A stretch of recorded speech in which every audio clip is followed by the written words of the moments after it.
একটা প্যান্ডেমিক ঘটলে let us response first, ক্রাইসিসকে আপনি ম্যানেজ করতে হয়। দায় দেওয়া না, দায় নেওয়া নিতে হবে সবাইকে, আমাদের যেমন একটা জাতি হিসেবে দায়িত্ব নিতে হবে। সব দোষ চাপাইয়া দেন ইউনিশ সরকারের। আমি বলি আপনার এটা তো আপনার উত্তর হলো না। আমি বলি আমি অবজার্ভিং, আপনি পুশ করে আমাকে বলতে দেন না। আপনি তো আমি স্টার্ট করি যাওয়ার মতো আমি শেষ করি, আপনি আমাকে কোশ্চেন করবেন। হাসিনার হইলে সব দোষ ইউনূসের হইতে পারবে না। আমি বলি অবশ্যই আপনি দেন, দেবতা না ফেরেশতা। আমি তো বলি নাই, আমি তো বলি আপনি হাসিনার দেন, সবাইরে দেন, দোষ যার তাকেই দিবেন। আমার কথা বোঝেন না? জি বলেন। ভাই যেটা বললো প্রেসিয়ালি 23 সাল পর্যন্ত গাভি বাংলাদেশে অলমোস্ট ফ্রি সার্ভিসেই দিছে এবং কন্ট্যাক্টটা ছিল ইউনিসেফের সাথে। কে না জানে যারা মোটামুটি পড়াশোনা করে।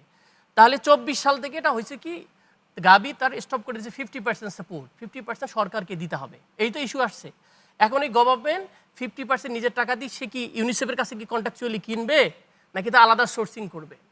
এই ইস্যুটাতে ইউএনডিপি সহকারে আরও এই জাতিসংঘের অনেক অর্গানাইজেশন তারা বলছে আমরা 50% লেসে তোমাকে কি দিতে পারবো, টিকা দিতে পারবো। উনি যেটা বললেন যে 4% চার্জ তারা নিয়েছিল। এখন ইস্যুটা কেনা না, ইস্যুটা হলো যখন ইউনিট সরকার লিভ করে তখন তাদের 84,000 এই ক্যাম্পেইনের জন্য, মিজলসের জন্য, হামের জন্য টিকা ছিল। প্রতি মাসে কতটুকু হামের জন্য টিকা লাগে ভাই? আমি বলি যখন তারা লিভ করে তখন ছিল প্রায় 84,000 মিনিমাম। প্রতি মাসে লাগে হচ্ছে 90 থেকে 1 লাখ নর্মাল রেগুলার ডোজের জন্য লাগে।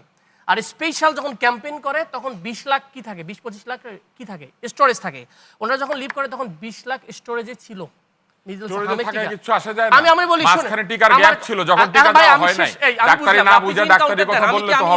ইউনুস সাহেবের পক্ষে বলতেছি না, আমি ইউনুসের পক্ষে বলতেছি, বিপক্ষে বলতেছি না। আমার কথা রিপোর্টিংটা করতে দেন আমার। এটা চাল ডাল না যে স্টোরে আছে মানে এটা হয়ে গেল।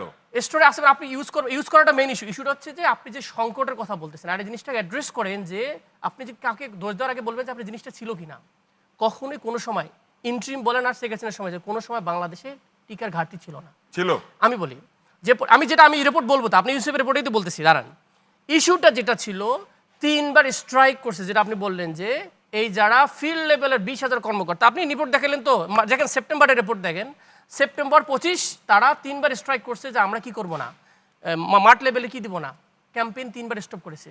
3 বার স্টপ করা এবং ফলস রিপোর্টিং যখন করা হয় তখন তো 100% মানুষের কাছে যায় নাই। তাহলে টিকার যদি থাকে, যদি আপনি না ডিস্ট্রিবিউশন করেন, তাহলে এখন দায়টা তো অবশ্যই তাহলে ওইদেরকেও নিতে হবে যারা এটা দায়িত্ব করা ছিল মানুষের কাছে পৌঁছানো, তারা দেয়নি।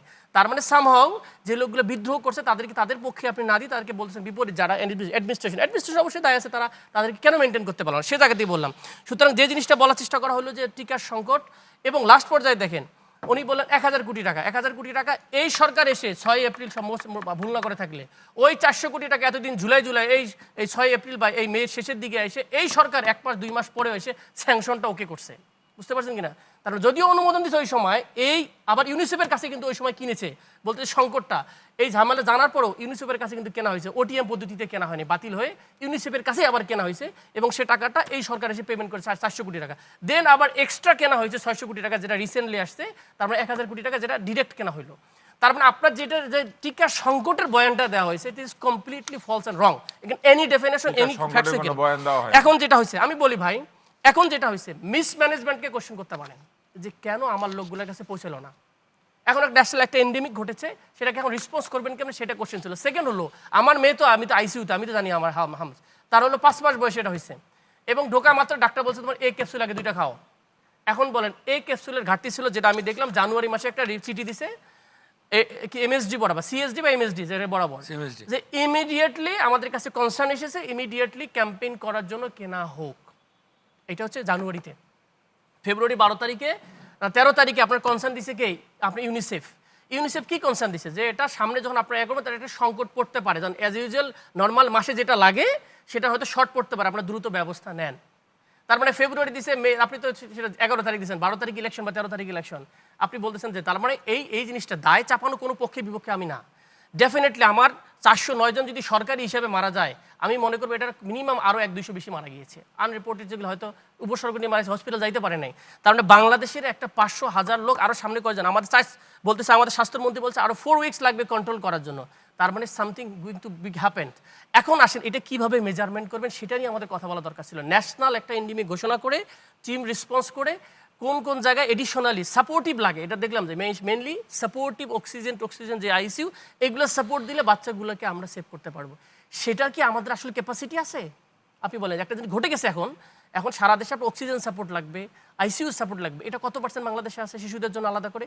এবং হার্ম হওয়ার সাথে সাথে এটা কোনো প্রাইভেট হসপিটালে নেয় না, ভর্তি নেয় না সরকারি হসপিটাল ছাড়া। এদেরকে এর জন্য হার্ম শেষ হবে, তারপরে তারা আইসিইউতে নেওয়া হয়। তার মানে প্রাইভেট হসপিটালগুলোকে আমরা কি লায়াবল করছি যে তোমরা দ্রুত কিছু আমাদের এই সময় সাপোর্টটা দাও, পেন্ডিংয়ের সময় ইমিডিয়েটলি তোমরা 10% লোক আলাদা করে শিশুদের জন্য হেল্প করো। এখন রেসপন্সটা এইটা না হয়ে আমরা আরেকদিকে পলিটিক্যালি কেন ব্লেমিং খেলতে চাচ্ছি? হ্যাঁ, যদি ওই সরকারের, আমি কেন সরকার না, যে সরকারে দুর্নীতি নট কোনো গভর্নমেন্ট, স্পেসিফিক গভর্নমেন্ট, যদি ইউনিট সরকার করে থাকে, মেকে ফেয়ার একটা জাজমেন্ট করেন, তারপরে কথা বলেন। জি ধন্যবাদ। এইভাবে ডিরেক্টলি আপনার কাছে উচিত না। আপনার কাছে আমি পরবর্তীতে আসবো।